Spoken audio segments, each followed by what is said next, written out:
좀 전에 조금만 더 하면은 거의 뭐 마무리가 되었을 건데 중간에 끊겼네요. 자, 여기서 21선을 뚫고 내려왔습니다. 이거를 잘 보라 그랬지요. 21선 뚫고 내려왔다가 목요일 날 옵션 만기일 날 동시 만기일 날 뚫고 올랐거든요. 올랐고 다음 날 좀 더 갈 거라고 봤는데 갔습니다. 본인매도 상단선까지 갔는데 여기서 끝이냐 좀 더 갈 거냐 이게 조금 애매합니다. 해외 시장을 보게 되면은 거의 뭐 끝이 나지 않았나 하는 생각도 드는데 우리 시장으로 볼 때는 조금 더 갈 수도 있지 않나 생각이 드는데 뭐 잘 모르겠습니다. 자, 다우 같은 경우 0.83 빠지면서 올라온 거 거의 다 토해내고 이게 5일선과 11선이죠. 11선 밑으로 일단 떨어졌습니다. 조금 더 올라갈 수 있을 것도 같은데 하는 생각은 지금 들고 있는데 어찌될지는 잘 모르겠습니다. 나스닥 같은 경우는 조금 더 빠졌고 필라델피아 반도체는 좀 더 많이 빠졌습니다. 좀 더 많이 빠졌는데 이게 하락의 마지막인지 하락의 시발점이 될지 뭐 그건 잘 모르겠지만은 여기서 올랐다가 이래 내려올 때 더 내린다 하더라도 이 저점을 한 번에 뚫지는 않겠죠. 내려왔다가 반등하면 들어왔다가 빠질 겁니다. 내린다 하더라도 오른다면은 좀 더 오를 수 있지 않을까 생각 드는데 주봉으로 볼 때는 일단 5일선을 하향 돌파를 했네요. 월물로 이 월별 시세로 볼 때도 조금 더 뭐 떨어질 수도 있나 어쩌나는 좀 두고 봐야 되겠죠. 아직 9월 말이 안 됐으니까 봉이 지금 진행 중이니까 조금 더 두고 봐야 되는 상황이고 여기서 전고점을 향해 하나 둘셋넷 다섯 개 올라갔다가 내려오는데 여기 하나의 파동으로 완성되고 하락을 하는 건지 아니면 여기서 A, B, C가 될지는 잘 모르겠는데 나는 개인적으로 여기서 조정받았고 상승했다가 재차 조정받고 요거를 뚫고 위로 올라가지 않을까 이래 생각도 합니다. 위로 올라가지 않을까 생각을 한다. 왜냐 아직은 터지기에 그러니까 이 주식시장의 풍선이란 이 주식시장을 풍선에 비유할게요. 이 풍선이 한번 터질 거라 생각합니다. 여기서 우리 그 바이러스 사태 때 내려왔던 게 터졌다고는 안 봅니다.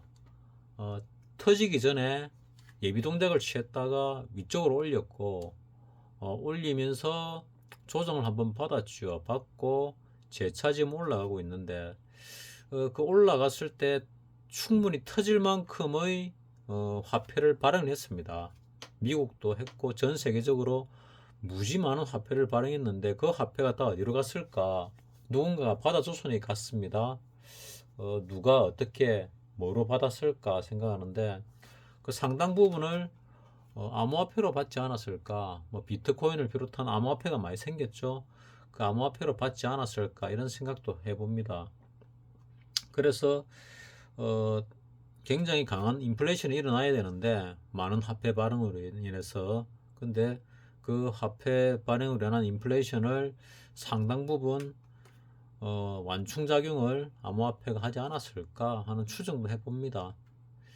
암호화폐가 어찌 될지는 난 잘 모르겠습니다. 암호화폐가 뭐 잘 될 거라는 사람도 있고 안 될 거라는 사람도 있는데 국가라는 존재에서 가장 큰 이권이라는 게 화폐 발행권도 있지요. 미국 같은 경우는 화폐 발행권을 국가가 갖고 있지 않고 개인이 갖고 있지요. 근데 우리나라 같은 경우는 국가가 화폐 발행권을 가지고 있습니다. 한국은행이 민영화되어 있지 않습니다. 앞으로 될지는 모르겠습니다만은 한국은행이 민영화된다면은 우리나라로서는 좀 불행한 일이 되겠죠. 그 민영화라 그러면은 민영화의 주인이 우리 국민이 아닐 것 같으니까 하는 얘기입니다. 자, 어쨌거나 조정받고 올라서 재차 조정받고 간다 이러면은 여기에 하락을 했고 올라온 부분에 대해서 조정을 받고 재차 조정을 받고 갈지 아니면은 이 조정이 끝이 나고 하나의 파동이 완성이 되고 조정을 받고, 그러니까 1파죠. 1파, 2파, 3파 이런 게 나올 수 있을지 뭐 이걸 잘 모르겠습니다. 하지만 이 지금 산업이 바뀌면서 뭔가 모를 큰 변화가 분명히 일어납니다. 그 와중에 지금 들어와 있는데 생산성이 향상이 되면은 결국 주가는 올라갈 수밖에 없거든요. 주가는 올라갈 수밖에 없는데 우리나라가 뭐 개발도상국, 뭐 중진국 이러다가 그러니까 선진국과 후진국 두 개밖에 없지요. 그 후진국에서 선진국으로 들어서는 그 중간 단계를 뭐 네 마리의 용 해가지고 80년, 90년대 얘기를 했습니다. 그 네 마리의 용, 그 중에 한 마리가 대한민국이었는데 대한민국은 이제 명실상부한 선진국입니다. 선진국 안에 들어선 걸로 알고 있습니다. 선진국 안에 들어섰는데 지금 주가가 뭐 보시다시피 2600 정도입니다. 우리가 80년대 말 주가가 1000이었지요. 그때는 우리가 선진국이 아니었습니다. 80년대 말 선진국이 아닐 때 1000이었는데 우리가 선진국에 들어섰는데 뭐 2000대밖에 안 된다. 2600이다. 뭐 두 배가 좀 더 올랐습니다. 두 배 반이 올랐는데 후진국에서 뭐 좀 좋게 봐주면 중진국에서 이 선진국이 됐는데 그 당시에 80년대 그때 이제 국민소득이 한 2000불쯤 됐습니다. 2000불, 3000불. 뭐 한 80년대 뭐 초반에는 뭐 1000불 정도도 채 안 됐고 80년 후반으로 가면서 2000불대 넘어서면서 데모를 심하게 많이 했지요. 이제 먹고 살만하다 이거지요. 먹고 살만하면 불만이 많아지거든요. 뭐 백인 1색에서 1인 1색이 됐다가 뭐 1인 10색도 되고 이럽니다. 그래서 예전에는 뭐 일사불란하게 움직였는데 이제는 뭐 자유도 개성도 많이 존중하는 사회로 바뀌었습니다. 선진 사회가 되었지요. 그 와중에 우리 주가를 보면은 과거에 비해서 상당히 많이 저평가되어 있지 않나 하는 생각을 합니다. 하지만 지금 세계 경기도 그렇고 우리나라 경기도 상당히 불안한 부분이 있습니다. 금융 부분에서는 상당히 불안합니다. 금융의 세계적인 주도권은 어느 집단이 가지고 있죠. 어느 출신의 어느 집단들이 가지고 있습니다. 거기에 전부 연계가 되어 있기 때문에 그 자금이 우리나라에도 상당히 많이 들어와 있습니다. 그 자금이 쭉 빠지게 되면은 우리나라도 큰 타격이 있겠죠. 중국 같은 경우는 들어왔다가 좀 빠져나가고 있지 않나 하는 생각이 들기도 합니다. 완전히 빠져나갈지 어쩔지는 모르겠지만은 빠져나가더라도 충분한 이익을 챙기고 가겠지요. 중국이 거대한 국가가 거대 자본이 빠져나가면은 거의 공장이 망하는 그런 수순을 밟게 되죠. 그런 수순을 밟게 되면은 우리 같은 경우 옆에 있는 나라니까 덕을 볼 수도 있습니다. 어떻게 덕을 보냐? 그 공장이 하나 망하면은 전체적으로 망한 다음에 그 이 남은 물건들을 갖다가 받아가지고 덤핑 처리 내지는 고철 처리, 고물 처리하면서 또 많은 이익을 챙길 수가 있습니다. 새 물건에 비해서는 또 금융에 비해서는 크지 않지만은 그래도 나름대로 우리나라 입장에서 볼 때는 짭짤하게 챙길 수 있지 않을까 하는 생각을 해봅니다. 공장 하나가 망하면은 리사이클링 업계에서는 상당히 덕을 많이 볼 수 있지요. 헐값에 놓은 걸 빨리 치워야 되니까 뭐 무주공산이니까 먼저 먹는 사람이 임자고 가까운 나라에서 먼저 가져갈 가능성이 많은데 우리나라가 가까우니까 가져갈 가능성이 많지 않을까 뭐 이렇게 생각을 해봅니다. 일단은 볼린저밴드 상단을 왔으니까 여기서 힘이 좋으면 좀 더 올라가겠죠. 올라가는데 이 고점을 뚫을 수도 있고 뚫지 못할 수도 있다 말씀을 드렸습니다. 근데 뚫지 못할 가능성이 많겠죠. 여기서 볼린저밴드 하단에 왔다가 상단을 올라간다 하더라도 요 고점 부근에서 눌림이 왔다가 더 가지 바로 가지를 못합니다. 이 바닥이 위로 간다는 전제하에 아니면 여기 꼭대기고 내려온다면은 A, B, C로 내려오겠지요. 많이 올라올수록 많이 떨어집니다. 그래서 좀 많이 올라가면 좋겠다. 많이 떨어지고 뭐 이런 생각도 합니다. 그럼 여러분들은 어떤 스탠스를 가져야 되냐? 결국은 늘 말씀드린 대로 주가가 올라오지만은 내가 가진 종목들이 지금 뭐 2차전지라든지 몇 가지 종목, 반도체라든지 몇 가지 종목을 제외하고는, 업종을 제외하고는 전부 다 바닥을 기고 있지요. 뭐 박사님 종목들이 70%, 80%가 떨어진 것도 있었고, 그 중에 기어올라와 플러스 났다가 내려간 것들이 몇 종목이 있습니다. 슈팅이 나와가지고. 뭐 한 40%, 50% 떨어져 있다가 어느 순간에 보니까 슈팅이 나왔다 내려앉는 게 몇 개씩 나오거든요. 예전에 그런 걸 전혀 안 놓쳤는데 요즘은 좀 놓치시더라고요. 좀 아까 안타깝긴 한데 그런 걸 보면은 지금 상승 여력이 조금 더 있지 않을까 하고 일단은 개인적으로 생각해 봅니다. 정말 상승 여력이 있을까 보면은 개인은 금요일날 팔았네요. 외국인이 조금 사고 기관은 많이 샀네요. 사모펀드도 사고 연기금은 뭐 맨날 사고 팔고를 반복하죠. 장중에는 이렇게 사다가 장 막판에 뭐 팔고 뭐 이런 식을 반복하고 있거든요. 그래서 연기금은 더 사지는 않지만은 장중에는 사는 척 한다. 근데 사모펀드가 잘하는데 사모펀드는 지금 좀 최근 들어서 사고 있는 것 같더라. 그래서 위로 조금 더 갈 거라고 봅니다. 위로 간다고 해서 여러분들 가진 거를 갖다가 몰빵 치라는 얘기는 한 적 한 번도 없습니다. 언젠가부터 한참 됐지요. 이렇게 올라가지만 내가 가진 종목이 안 올라가는 경우가 많습니다. 여러분들 가진 게. 가진 종목이 올라오면은 적절히 익절을 해 나가시라 하고 내가 계속 말씀드리고 있습니다. 왜? 한번 눌림이 크게 올 거다. 그때 지수가 크게 눌리지 않더라도 종목은 크게 눌릴 가능성이 많습니다. 그때 평소에 봐뒀던 좋은 종목들 분할 매수하시라 그 얘기입니다. 그게 이제 그때가 매수 타이밍이 될 겁니다. 머지 않았습니다. 1년이 안 남았다고 생각을 합니다.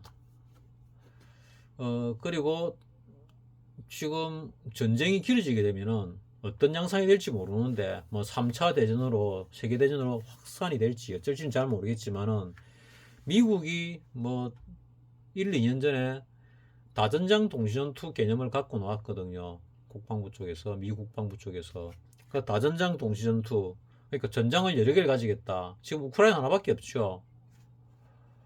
예전에 하나 있던 전장은 없애버렸지요. 뭐 뽑아먹을 거 다 뽑아먹었다는 얘기겠죠. 그리고 우크라이나 전장을 만들었고 또 전장이 어디가 될 거냐? 몇 군데 있지요. 우리나라 부근에서도 전장이 하나 일어날 겁니다. 한 개가 될지 두 개 될지 모르겠지만 일어납니다. 미국이 어떤 생각을 하고 있는지 모르겠지만은 나는 우리나라 땅에서 안 일어났으면 좋겠다. 만약 일어난다면 일방적으로 정밀 타격을 해가지고 전장이 확대되지 않고 일부 제거, 일부 세력 제거로 끝났으면 좋겠다 하는 게 개인적인 바람입니다. 그리고 우리나라가 우리 6.25 사변 때의 일본처럼 군수 기지의 중심 국가가 되어서 전 세계에 그래서 그 이득을 톡톡히 봐줬으면 좋겠다 뭐 이런 생각을 하지요. 지금은 좀 나쁜 생각일 수도 있는데 다른 나라의 불행이 우리나라의 이익이 되면 좋겠다 뭐 하는 그런 생각을 하는 거죠. 어차피 전 세계의 흐름은 우리가 막을 능력이 안 됩니다. 그러면은 전쟁을 우리나라로 불러들이는 것도 상당히 잘못된 겁니다. 나는 그렇게 생각을 하거든요. 가능하면은 우리나라 밖에서 전쟁을 하는 게 좋지요. 과거 6.25 사변을 내전이라고 부르는 사람들이 있더라고요. 그 마인드, 역사식이 잘못됐다고 봅니다. 우리나라 6.25 사변이 내전이라 보기 어렵습니다. 전 세계가 달려들었는데 어떻게 내전입니까? 뭐 내전이라 그러면은 미국의 남북전쟁 같이 이런 건 내전이 맞지요. 근데 우리나라 6.25 사변이 어찌 내전입니까? 북한에서는 중공군이 개입했고 소련이 개입했는데 남한에서는 미국을 비롯해가지고 16개 국가가 개입을 했지요. 또 일본 같은 경우도 안 보이게 개입을 했거든요. 그랬다 하지만 16개, 17개국이 되겠지요. 개입을 했습니다. 국제전이죠. 내전이 아니고. 근데 내전이라고 씨부리는 사람들이 있더라고요. 그 역사의식이 잘못된 겁니다. 특히 이제 이 국가의 개념이 없는 그 이 뭐라 그럴까 이 딥스테이트 세력, 뭐 글로벌리스트 이런 쪽에 나팔수 역할을 하는 사람들이 있습니다. 그 민족의식이 없는 사람들. 민족의식 그러면은 김일성만 민족의식 가지고 있다 생각하는데 그 천만의 말씀입니다. 왜 김일성만 민족주의자고 김일성만 빨갱이들만 민족주의자입니까? 그거 아닙니다. 전체적으로 볼 때 보리스밴드 상단에 올라가면은 이렇게 하단까지 내려오지요. 하단을 이탈을 하면은 상단을 올라갑니다. 이 하단에 부딪히고도 여기 더 내려왔지요. 그러면은 상단에 부딪히고도 좀 더 올라갈 수도 있다는 얘기입니다. 그래서 좀 전에 찍은 영상에서 보면은 그 월물 옵션으로 볼 때 1파, 2파, 3파가 완성되고 4파가 진행 중이다. 그러면 5파가 하나 더 진행될 수가 있다. 그럼 5파, 3파가 이거를 뚫지 못했으니까 5파가 이거를 뚫을 가능성이 굉장히 적습니다. 하지만 옵션 쪽에서는 대박이 날 가능성이 있죠. 조금만 많이 올라가 주면은. 주식 쪽에서는 내가 인간 지표가 많지는 않지만 그래도 좋은 인간 지표를 가지고 있잖아요. 박사님 같은 경우 헛짓을 해가지고 평가손이 많이 나 있는 상태지만은 한 번씩 슈팅이 나오는데 잠시 플러스 났다가 빠지거나 플러스 근처까지 왔다가 빠지거나 이렇게 되더라고요. 한 번씩 내인데 묻습니다. 박사님도 내를 인간 지표로 보는지 본인이 뭔 종목을 가지고 있는지 잘 모르고 얼만큼 평가손 나는지 잘 모릅니다. 대략만 알지. 일전에 뭐 40% 안에 드는 건 다 팔아가지고 마이너스 없다 했는데 지금 또 마이너스 한 10 몇 프로 되는 것들이 수두룩하지요. 그만큼 이 눌림에서 7, 80%까지 떨어졌던 평균 50% 이하로 떨어졌던 그런 종목들이 50% 떨어져 있던 게 거의 2배 가까이 올라가지고 이제 마이너스 한 10 몇 프로 정도 선에 많이 와 있다는 얘기입니다. 그래서 조금만 더 슈팅이 놓으면은 이제 플러스 돌아선다. 그러면은 이 주식에 있어 가지고 각 종목의 메이저 세력들이 이제 많이 평가손 나 있다가 한 번 정도는 일부 틀고 또 총알을 마련할 필요가 있지 않을까. 그럴 때가 되지 않았나 이런 생각이거든요. 그래서 올라올 때 여러분도 메이저 각 종목별 메이저 세력과 마찬가지로 마이너스 나 있던 게 플러스 좀 돌아서면은 적절히 익절을 해 나가면서 뭐 슈팅이 나오는데 뭐 조금 먹고 팔 이유는 없겠죠. 그래서 추세를 잘 보시라. 추세를 뭐 일봉으로 보든 뭐 분봉으로 보든 뭐로 보든 보셔가지고 수익을 적당히 잘 가져가시라. 익절을 잘 하시라. 누차 얘기합니다. 그리고 이번 요 슈팅에서는 가능하면은 뭐 손절해라 말씀은 안 드립니다. 가능하면은 이익이 나면은 상당 부분 정리하는 게 좋겠다 생각합니다. 나도 이익 났을 때 정리를 안 했더니 좀 더 먹고 정리를 하려고 했더니 손실 나고 반대 매매로 와장창 나가버렸습니다. 내가 개인적인 문제가 있어가지고 뭐 내 문제보다 남 때문에 생긴 문제인데 그런 문제로 인해서 신경을 하루 이틀 못 쓰는 바람에 나도 모르게 반대 매매가 와장창 나가는 바람에 이익 났던 거 못 팔고 마이너스로 된 상태에서 반대 매매가 나가는 바람에 손실이 좀 생겼지요. 그런 것도 다 염두에 두고 트레이닝을 해야 되는데 그래 해왔는데 외부 요인이 강하게 작용하면은 뭐 거기 또 소용없는 경우가 생기더라고요. 자, 이번에 여기서 좀 눌렀다 올라가겠지만은 뭐 안 갈 수도 있습니다. 좀 이따 갈 수도 있는데 많이 간다면은 여기서 요거를 바로 뚫을 가능성은 적으니까 여기서 올라올 때 수익 나면은 거의 수익 나는 거는 다 틀면 좋겠다. 는 게 내 생각입니다. 개인적인 생각. 그리고 조정받으면은 조정받고 눈에 확 띄는 이거는 이익이다. 는 게 보이면은 여러분들이 들어가는데 누차 얘기하지만 판 금액이 예를 들어서 1,000만 원을 팔았다 이러면은 1,000만 원 다 들어가지 마시고 한 4분의 1 정도만 253잭 정도만 들어가서 그것만 수익 다시 내고 놓으시라. 그래 현금 확보를 90% 이상 확보하시라. 고 나는 당부를 하고 싶습니다. 그래서 한번 떨어지게 되면은 꼭 주식이 아니더라도 뭐 부동산이나 뭐 또 다른 상품이나 이런 데 투자해도 이익을 낼 수 있는 기회가 분명히 옵니다. 분명히. 그때 현금을 가진 사람이 큰 이득을 볼 수가 있거든요. 그래서 현금화할 필요가 상당 부분 필요하다. 그리고 조만간에 이 풍선이 부풀어서 한번 터질 가능성이 높다. 그게 요거보다 더 올라가서 터질 거라고 나는 생각을 하는데 그 전에 터지면은 뭐 나는 할 말이 없으니까 혹시나 모르니까 2600까지는 내가 얘기한 대로 왔지 않습니까?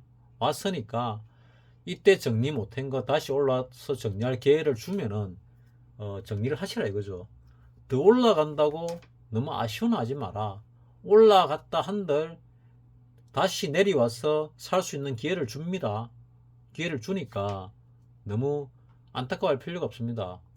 항상 충동 매매, 추적 매매를 하게 되면 추격 매매를 하면은 모든 게 손실로 이어지지요. 욕심을 조금 내려놔야 됩니다. 욕심을 다 내려놓으면 주식할 필요가 없지요.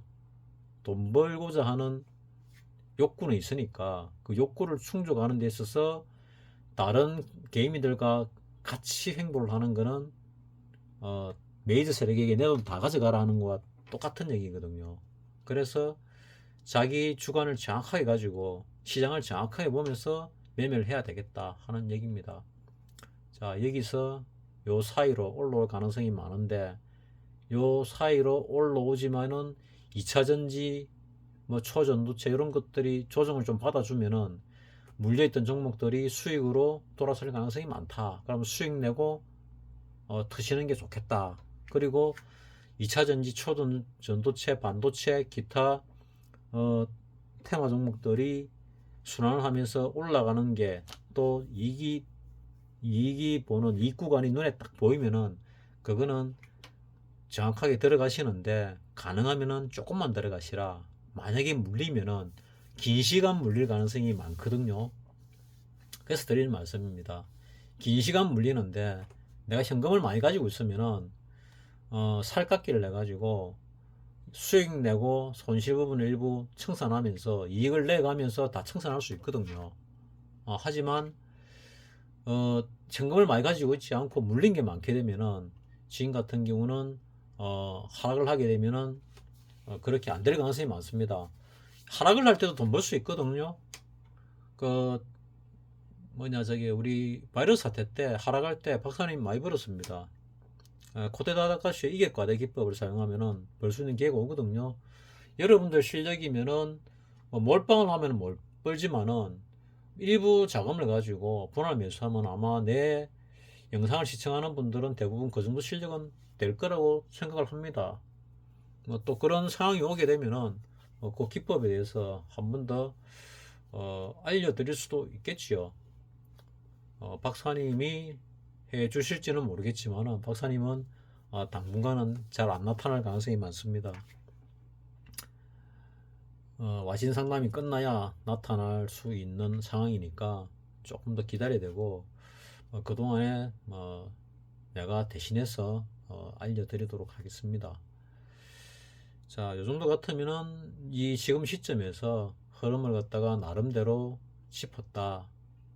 그리고 그 흐름 다음의 변곡의 흐름에서는 또 그때 가서 보고 얘기하는 게 맞지 않을까 생각합니다. 다음 주도 여러분들 수익을 낼 수 있기를 바라고 지금 수익이 안 난 사람은 다음 주 수익이 날 가능성이 많으니까 익절로서 수익을 좀 챙기시기 바랍니다. 마치겠습니다.